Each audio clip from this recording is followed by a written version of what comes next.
Alright, folks, as always, I'm going to do my personal opinion of the movie right under this week it's a Bum Review and Nostalgia Critic. And this week is obviously Transformers 3. What did I think of it? Well, of course, you can't talk about the second sequel unless you talk about what you thought of the other films. First Transformers, I liked. I did enjoy it. I thought it was good action, pretty funny.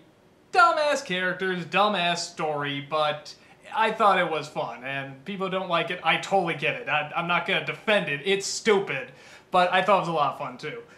The second one I didn't like, but I didn't hate as much as I think a lot of other people did. My biggest problem is that I really thought it was just repeating the first film again, and it was just kind of annoying. You got those twins that, would never shut up.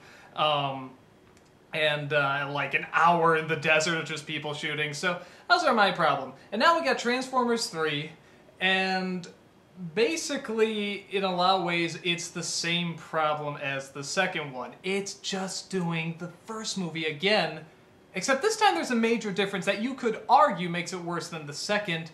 It's not annoying, it's boring. It's ungodly boring to me.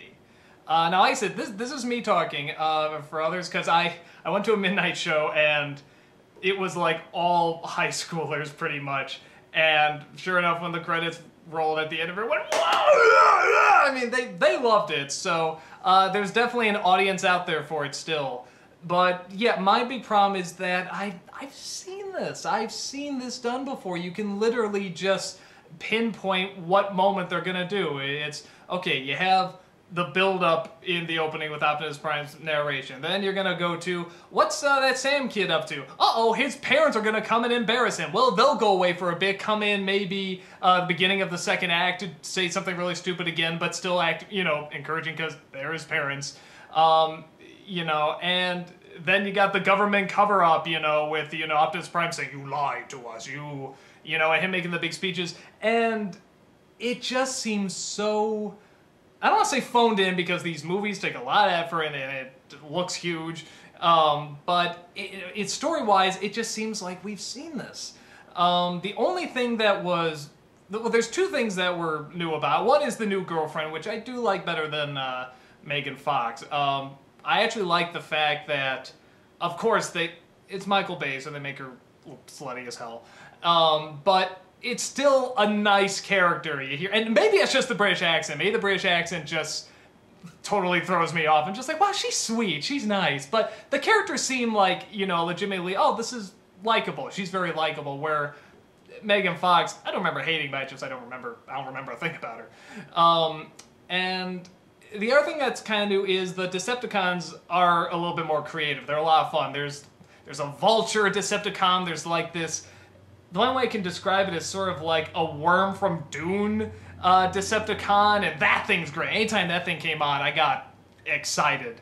But everything else just seems like, okay, the buildings explode, the people are falling, and you think they're gonna fall, they're not gonna make it, but then of course, at the last minute, the Autobots come and catch them and save them, and you see, okay, in the first Transformers, I remember one part where everyone really applauded was when Optimus Prime, he gets distracted near the end, and he has to fight this other, whatever, bad guy.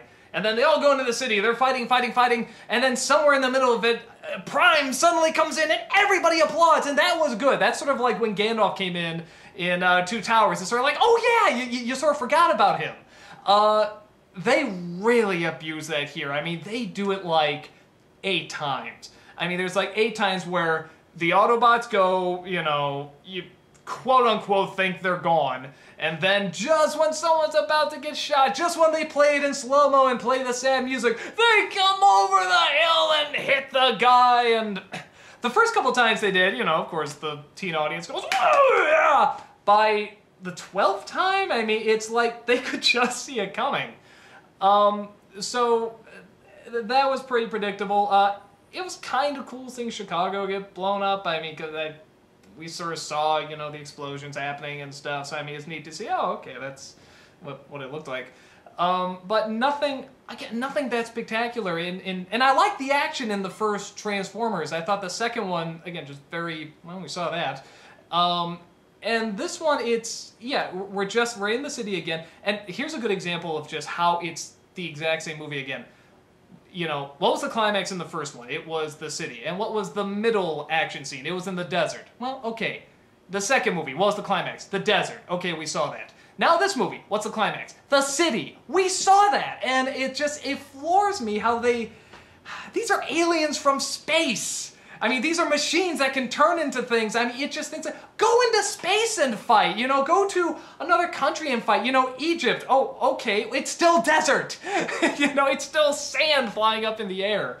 You know, it just seems like you could get a lot more creative with what you can do with these things. And like I said, with the Decepticons, they sort of do.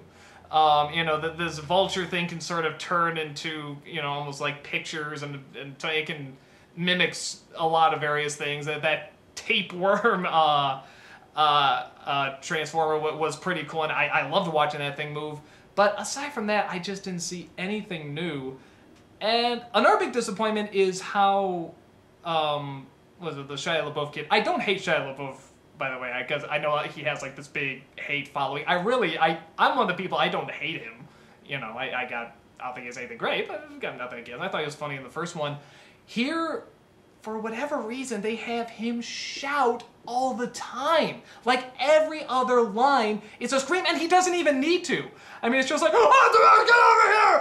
Girlfriend, get over here! Oh my God! I mean, he's constant screaming. I remember one point where they pull up, and he's a bit of a whiner, too. He's like, I want to go fight with the Autobots again. I want to do the Decepticon. I want to blah, blah, blah. And I remember he pulls up in his car. It says, you know, I want to see Optimus Prime. I want to see this, that, whatever, the secret location.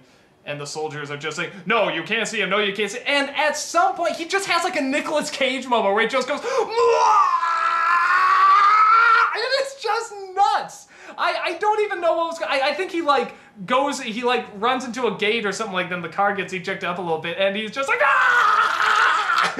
It's like, I have no idea what that was about. I mean, maybe other people did. Maybe it's just something I missed, but it seemed like he was just screaming every other line.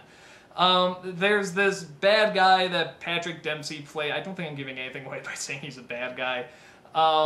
The plot, of course, who cares what the plot is? When have you ever cared about the plot in a Transformer movie? So, yeah, it's not as annoying as the second one, but I don't see any purpose in seeing it.